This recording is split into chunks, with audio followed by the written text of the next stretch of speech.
Hi, I'm Dave Estrop, Superintendent of the Springfield City School District. I want to take an opportunity to review with you the results for Springfield on the State Report Card. This is very important because it gives us some idea of how we compare with other schools throughout Ohio, as well as gives us an opportunity to look at our educational programming and see where there are opportunities for improvement. You can get more information about the district's report card by going to the Ohio Department of Education's website or by contacting my office at 505-2806. I want to start with a chart that was prepared not by Springfield, but by the three state organizations representing the school boards, the superintendents, and the treasurers throughout the state of Ohio. This particular chart may appear to be difficult to understand, so let me take just a second to tell you the axes or the two sides of this chart. If you look on the left side, you will see that the districts that have the highest percentage of economically disadvantaged students score the lowest on the performance index.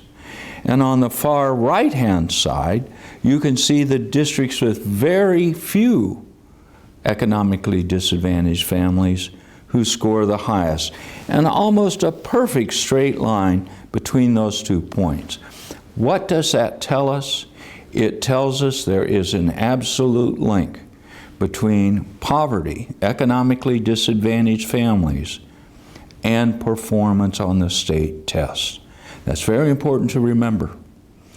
Poverty affects reading, it affects vocabulary, it affects a lot of things as children enter school. And we have to work very hard in high poverty school districts to catch up or get ahead of our cohorts from other parts of the state who have less disadvantaged students, economically disadvantaged students, than we do.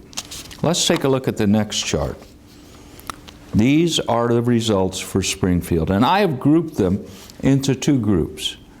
One that speaks to performance, and that is the state has drawn a line in the sand and said, you either met it or you didn't, or you met it and did okay, and the other is progress, which asks a different question. The question the progress measures ask are, have the children made a year or more of progress or a year or less than progress in terms of what we would expect them to learn? So on the average, we would expect all the children in Ohio to get a C. That's average progress, 1 year's growth, because they grow each academic year. Well, in the case of Springfield, you will see that our progress is very high. A on what is called value added, that's overall progress, a B for our gifted students, an A for our lowest 20%, and an A for students with disabilities. Now, a person who looks at this says, wait a minute, Dave, I don't understand. How can the school system get F's and D's on performance and mostly A's on progress? It's because we're measuring two different things. The good news is progress says our students are catching up. They're working very hard to catch up. The F's and D's say they haven't made it yet. They're on their way, but they're not there yet. So this has got some good news in terms of progress, and obviously some areas we need to continue to focus on in terms of performance. But the good news is they are making great progress towards these performance goals. The next page compares how we're doing with what are called similar districts. The Ohio Department of Education each year identifies other school systems that are like Springfield in terms of geography, in terms of socioeconomic status, in terms of overall size, and they compare us to all these other similar districts. Now you can see, and we did a 10-year period on this chart, Back in 03-04, Springfield, which is in the blue, had 47.1% of its students making proficient or above on the state assessments, the state test. Similar districts at that time had 56.7% of the students making scores of proficient or better. Let's roll forward to 2013-14 school year, and it's a very different picture. Springfield not only now has in fact reached the same level as all the other similar districts, we now are scoring slightly higher than all other similar districts. You can see we're at 72%. The average for the other similar districts is 71.7. Now I want to point out a couple of things. We have made great strides in the last 2 years in particular in closing the gap with the average of the other similar districts. But I also want to point out between 12-13 school year and 13-14 school year, while Springfield's scores continued to go up, the average of the similar districts declined. Now that's very important, because what that says is just exactly is evidence of what I've been suggesting all along. Tests are getting harder. And students from similar districts throughout Ohio ended up having a lower score in 13-14 school year than they did in 12-13. The other thing I want to mention, we have now in reading district-wide the highest score we've had in 10 years, 72%, and that compares with where we started in 03-04 at 47.1. So for those who say, has Springfield made any progress, and why are they getting an A? Well, here's the answer. Now the state's new target is 80%, and we're not there yet, but we're on our way. And we will continue to move forward until we in fact meet and exceed that 80%. But without a doubt, Springfield has significantly improved over the last 10 years and now has the highest reading score it's ever had in the last 10 years. Let's now take a look at math. The good news is in math, you see a similar pattern. In 03-04, Springfield was at 41.9. The average of the similar districts, 48.6. So they were outperforming us in 03-04. Today, in 13-14, last school year, you can see we've closed the gap to a very narrow margin in math. Similar districts, 61.4%, Springfield, 60.8.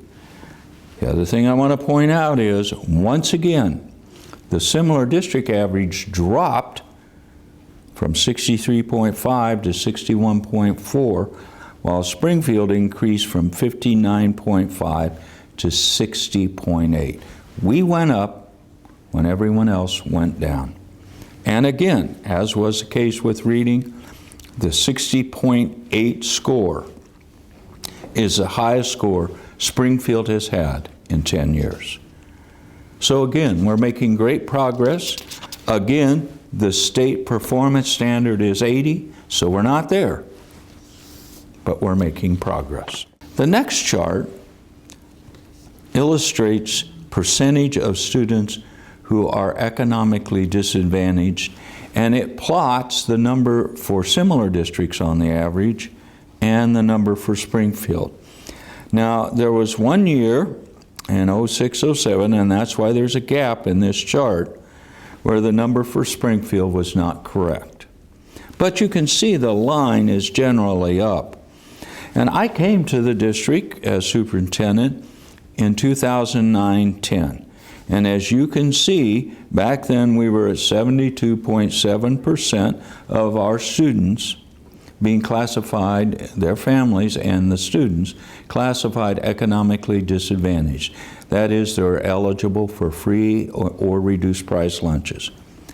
Today, that number has grown to 99.9. At least that's what it says on our state report card. The truth of it is, the United States Department of Agriculture, and that's right, I said agriculture, because they decide who's eligible for free or reduced price lunches, has now classified Springfield as a CEO, Community Eligibility Option Program, because of our high degree of poverty. We think the real number is 91% or thereabouts, but we wanted to make sure people who went to check our report card saw the same number here as was on our report card, and this year that number is 99.9. But we think it's about 91. Nevertheless, the pattern here is quite dramatic. The rate of economically disadvantaged has been climbing substantially, over 20%, more like probably 23 or 24% in the last 5 years.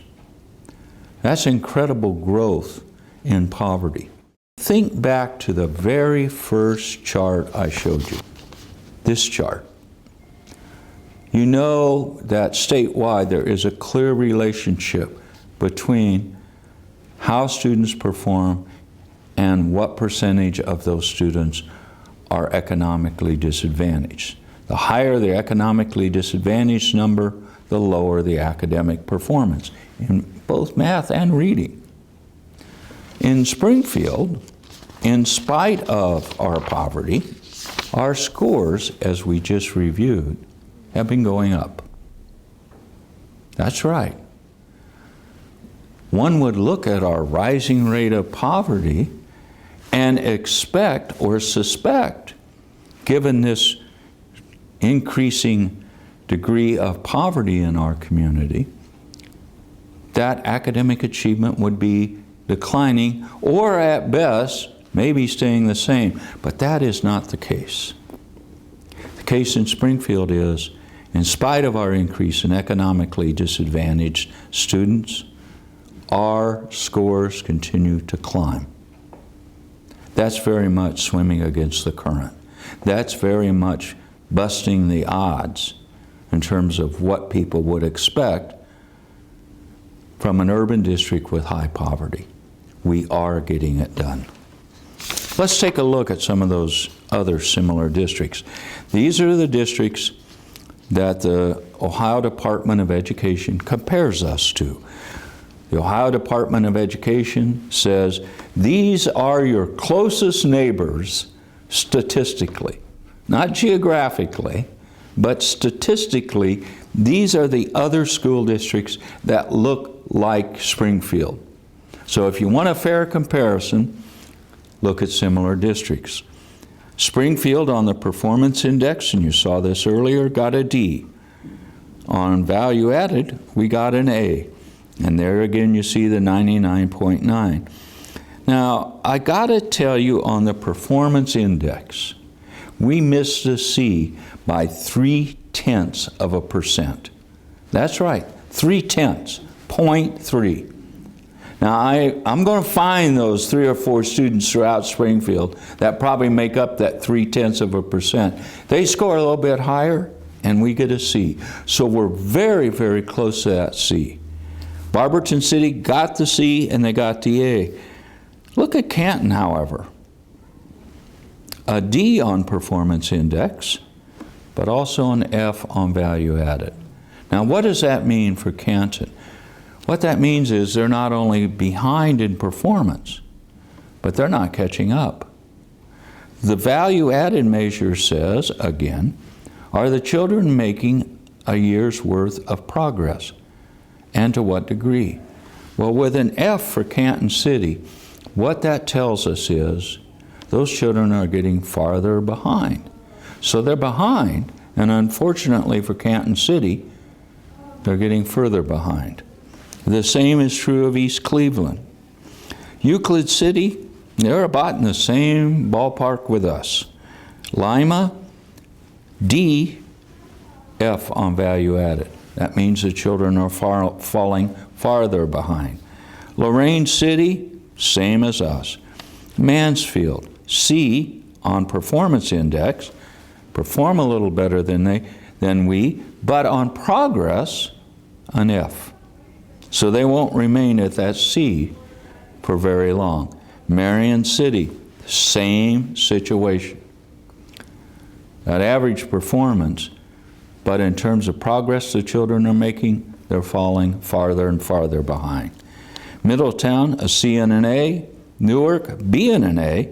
But I want to point out they're only at about 61% poverty. They're sort of the best among this whole group. And Warren City, a D and an F. This is a very important comparison because the A in progress means our children are catching up, and we will raise that performance grade from a D to a C. And I think you'll see that happen next year. Now, how did we make this progress? Well, this is how, and I pointed this out the first year I came. We needed to align what's called the curriculum. What we teach, the written curriculum, that's what's in the teacher's plan books, that's what's in the textbooks. The taught curriculum, what they actually teach out of those texts. The learned curriculum, you know, I would like to think as a teacher the children always learn what I'm teaching, but some days I realize I teach better than other days. And the children, because maybe they're having a rough day, don't always learn all the lessons that I was hoping to teach. So it's important that the children learn all that I can teach them. And then the assessed curriculum is that portion where we see through state tests and local tests, have the children learn their lessons. When these four curriculum are aligned, we will continue, and they are, we continue to make progress. Now, as we look ahead, the Board of Education has passed what we are calling the Instructional Technology Plan, because we want to, in fact, make even more progress faster. This will provide for what is called mastery learning, and that is for each child, before they move on to the next concept, we'll make sure they've mastered the one we're working on. Problem-based learning, which will feature learning in the real world so they can tackle problems that make some sense. Hands-on learning, so that in fact we know that type of learning lasts longer and the children, the lessons they learn go deeper.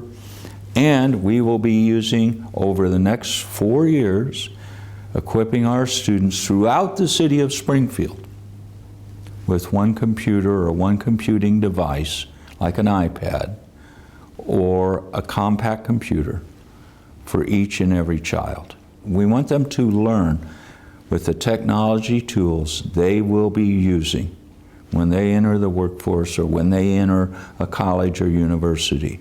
And we want them to be able to solve the problems that they will be facing. Now, added to that, we got a straight A grant. Most of you may recall, part of it's going to be used to restore the former Springfield High and South High building. That school building is gorgeous, and it's something that we've been able to save for our community and reuse. And that's part of the straight A grant that's mentioned here. But also, there's a piece of it, $2 million worth, that's connected to this program called Connect Ed. What we're going to feature there is helping our students look ahead as they plan for careers and for college. So they're ready, not only academically ready, but they're ready in terms of, how do I use my time effectively? How do I plan and make sure that I've got money to buy the textbooks and other things that I will need either for my job or for college? We will help them plan and look ahead. We also will be looking at problem-based learning here, expanding student achievement. And here's the great news, and this is the last bullet, shared services. We are doing this collectively among 4 school entities. Certainly Springfield City is one, but we're also working with the Springfield-Clark County Career and Technical Center, the Global Impact STEM Academy, that will be located eventually in the former Springfield High South building, and the Clark-Shawnee School District. That's right, 4 educational entities have come together so we can work together, cutting down costs, sharing services to the benefit of all the students in Springfield, in Clark-Shawnee, at the Career Center, and at Giza. It makes a lot of sense. We can get so much more done by working together and do so at less cost to each of us individually. And that's what will be happening in part at the Springfield High South building. So here's the plan looking ahead. We will continue to work to improve student performance in Springfield. And we have a well thought out plan. It is funded and it is underway. And that's the report from Springfield City. Have a good day. Take care.